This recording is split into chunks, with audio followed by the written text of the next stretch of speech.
Well, university students are expected to gather once again this morning in Braamfontein following that night vigil that was held last night. Some of the protesting students say they reject Higher Education Minister Dr. Nzimande's announcement on student funding for the 2021 academic year. Wits students have been protesting against academic exclusion and for free education. Now, my co-anchor Ayanda Nyathi is at the Jan Smuts part of that institution, the entrance to that institution where it all began. He's joined by our colleague Zikona Chona as well. Ayanda, I mean, it's a slap in the face yesterday what we heard from Minister Nzimande, who following these protests, following the shooting death that happened this week, has now said the budget will be reprioritized and funding will be found for deserving students. Yeah, that's right, Michelle. And in fact, among the many questions being asked is twofold. One, will that go far enough to stay the kinds of scenes taking place where we're at from taking place again today? And two, does that go far enough in addressing the cause of the national conflict? Well, as Bradley mentioned, Conor has been at the forefront of the dramatic events as they've unfolded.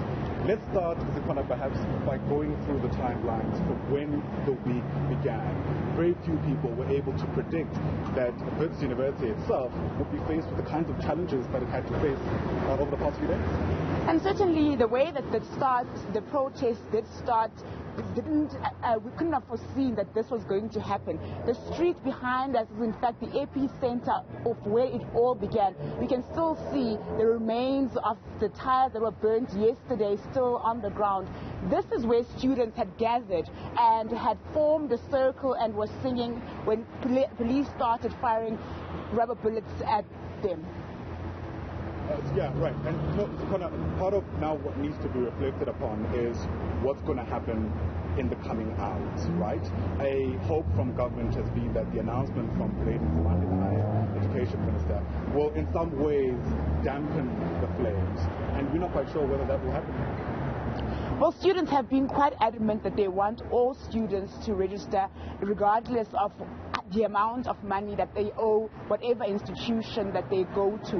What came out of yesterday's cabinet meeting was that Nzimande said students who qualify for NSFAS should be able to register regardless of whether NSFAS has been able to give them their funding for the year ahead, particularly first-year students who have not been able to confirm as to whether NSFAS will be funding them. What is still a blank area, though, what still needs to be explained a little further is with regards to the historical debt. Out of the cabinet meeting, we heard that students who are doing well academically can sign an agreement with the institution that they are studying at and see how they will be able to pay that debt. And also final year students who will be graduating soon can also sign an agreement with their university to see how they will pay the debt after that. We know that universities are already burdened by debt. Wits University alone has accumulated a debt of 1 billion rand over the past 7 years from student debt. But what happens with students that are not doing well academically but are still passing? Will they be able to sign such an agreement with universities?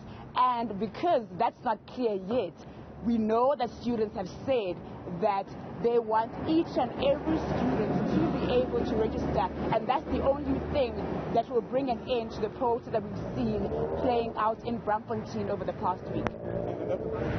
And that's important to reflect upon, Zikona, because the political promise, if you like, was that there'd be free education, not a deferment of loans, not a turning of bursaries into loans, but education that doesn't come with a financial burden.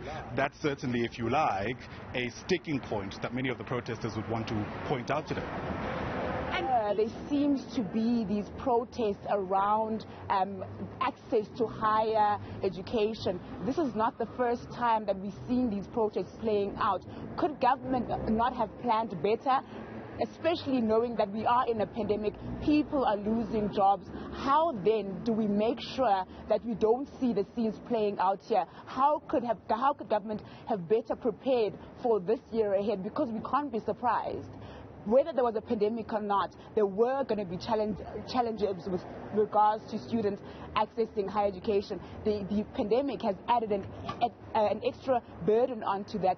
Government, I believe, should have prepared better, and especially with regards to NSFAS, made sure that qualifying students get their funding in time and they are able to register on time. We spoke to a first-year student from Wits University who was not participating in the protest but was watching them from the sideline, and he said, myself, I have not received my funding from NSFAS. I don't have a laptop. We know that students are not necessarily required to be on campus to study. They need laptops to access online education. It's certainly going to be an interesting day ahead, Michelle. Let me tell you that as a matter of fact. We're told it's going to reach about 27 degrees in Johannesburg. It's a bit of a partly cloudy start to the morning, but if the kind of ebb and flow we're seeing right now is anything to go by, these streets and the stillness we're seeing here won't necessarily stick around for a very long time. Let me take you back to studio. No doubt we'll be touching base with you throughout the course of the morning. Yeah, we will indeed. My colleagues Ayanda Nyathi and Zikona Chona are in Braamfontein for us this morning as we continue to track all angles of the ongoing Wits University protests.